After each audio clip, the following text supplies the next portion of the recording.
Hello दोस्तों, स्वागत है आपका हमारी इस नई वीडियो में। आप देख रहे हैं आपका अपना यूट्यूब चैनल अप्रेंटिसशिप गाइड, जिसमें है ऑल अबाउट अप्रेंटिसशिप ट्रेनिंग।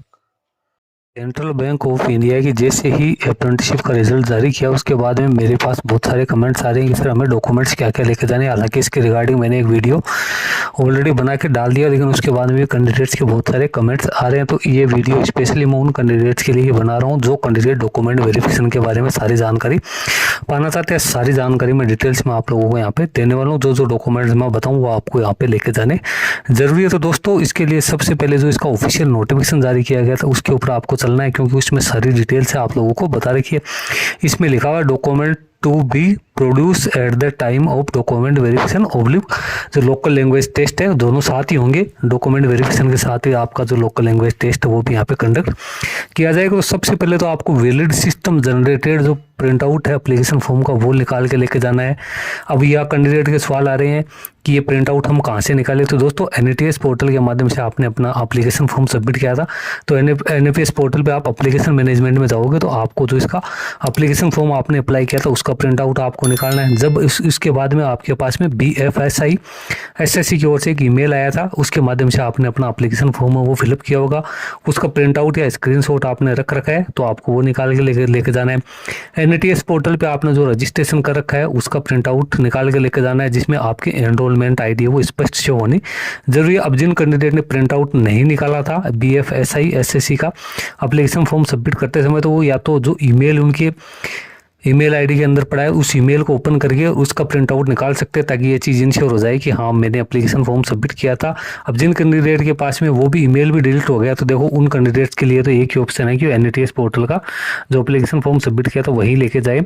उसके बाद में क्योंकि डाटा सारे बैंक के पास अवेलेबल है, तो इसमें उन कैंडिडेट को थोड़ी समस्या हो सकती है जिन कैंडिडेट के पास में अभी कोई ईमेल वगैरह है वो उनके पास सेफ नहीं है, तो उन कैंडिडेट्स की थोड़ी समस्या हो सकती है। लेकिन आप NATS पोर्टल का रजिस्ट्रेशन और जो आपने एप्लीकेशन फॉर्म सबमिट किया तो वो प्रिंट आउट आप जरूर निकालें।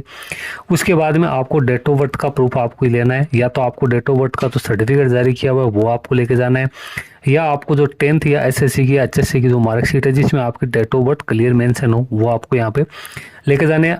ईयर वाइज आपको सेमेस्टर वाइज आपकी मार्कशीट लेके जाना है, आपको अपने सर्टिफिकेट से साथ लेके जाने हैं। और खास तौर से जो OBC नॉन क्रीमी से बिलोंग करते हैं उन कैंडिडेट को OBC NCL का जो सर्टिफिकेट है जो कि कॉम्पिटेंट अथॉरिटी द्वारा जारी किया वो लेके जाना है। 1 साल से पुराना नहीं होना चाहिए, ये ध्यान रखना।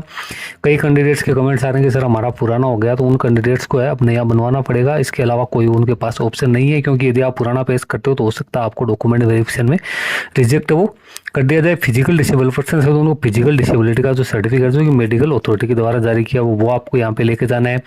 SC ST के जो कैंडिडेट है उन कैंडिडेट को है वो अपना वैलिड जो कम्युनिटी सर्टिफिकेट है जो भी कॉम्पिटेंट अथॉरिटी ने जारी किया है वो आपको लेके जाना है। अपना आधार कार्ड आपको लेके जाना है, पासपोर्ट साइज की फोटोग्राफ्स है वो आपको अपने साथ है वो लेके जाने जरूरी है। अपने ओरिजिनल डॉक्यूमेंट्स भी लेके जाने हैं और जो सेल्फ अटेस्टेड कॉपीज है वो भी आपको अपने साथ है वो लेके जाना। अभी बात कैंडिडेट्स करेंगे मेडिकल का सर्टिफिकेट लेके जाना है या नहीं लेके जाना। तो दोस्तों यहाँ पे इस प्रकार का नोटिफिकेशन में कोई चीज़ आप लोगों को नहीं दी गई है, न तो जो इसका अभी रिसेंटली डॉक्यूमेंट वेरिफिकेशन के रिगार्डिंग जो गाइडलाइन जारी की गई है उसमें ये चीज़ बताई गई है कि आपको मेडिकल फिटनेस का सर्टिफिकेट लेके जाना है या नहीं लेके जाना है, और ना ही इसका नोटिफिकेशन में इस बारे में कोई मेंशन किया हुआ है। तो आप ये एक बार ये सोच कर चलो कि आपको डॉक्यूमेंट वेरिफिकेशन में मेडिकल का फिटनेस का सर्टिफिकेट है वो नहीं लेके जाना है।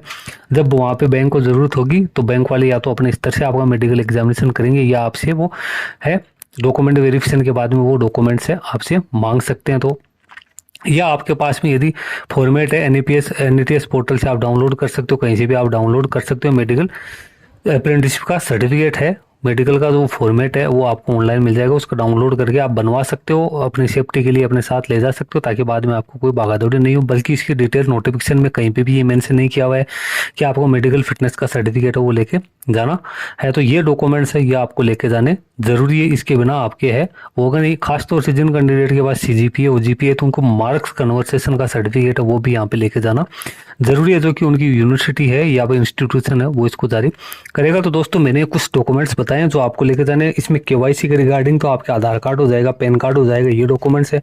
एजुकेशन क्वालिफिकेशन से आपको 10th class 12th class graduation जो भी आपने एजुकेशन क्वालिफिकेशन दिखाई है वो सभी की मार्कशीट आपको लेके जानी है सेमेस्टर वाइज, और इसके बाद में आपको उसका सर्टिफिकेट्स है वो आपको लेके जाना है। इसके साथ DOB के लिए आपको 10th की मार्कशीट या जो आपका है डेट ऑफ बर्थ का सर्टिफिकेट लेके जाना, कम्युनिटी के लिए आपको वैलिड कम्युनिटी सर्टिफिकेट है वो यहाँ पे लेके जाना ज़रूरी है, और पासपोर्ट साइज के फोटोग्राफ्स भी आपको लेके जाने हैं। तो ये डॉक्यूमेंट्स हैं, आप अभी तैयार कर लें और सेल्फ अटेस्टेड करके उन पे यानी खुद के सिग्नेचर करके आपको डॉक्यूमेंट्स का सेट बना के जो डेट आपको दे रखी है वो लेके जाने हैं। और NATS पोर्टल से आप अपना रजिस्ट्रेशन का जो आपने एप्लीकेशन फॉर्म सबमिट किया था उसका प्रिंट आउट निकाल लें। जिन कैंडिडेट के पास में BFSI SSC का ईमेल के ऊपर जो प्रिंट आउट अवेलेबल है वो है, तो वो बहुत अच्छी बात है, वो कैंडिडेट्स को ज़रूर से लेके जाना है। और जो BFSI SSC के जो नंबर हैं वो भी आपको उसी में देखने को मिलेंगे। इसके अलावा आपको और कोई ऑप्शन नहीं है कि आप BFSI SSC के नंबर है कहीं से प्राप्त कर सकते हो। तो दोस्तों डिटेल्स में मैंने अब आप लोगों को बता दिया है। आई होप आपकी किसी प्रकार की कोई समस्या है इसके रिगार्डिंग नहीं होनी चाहिए।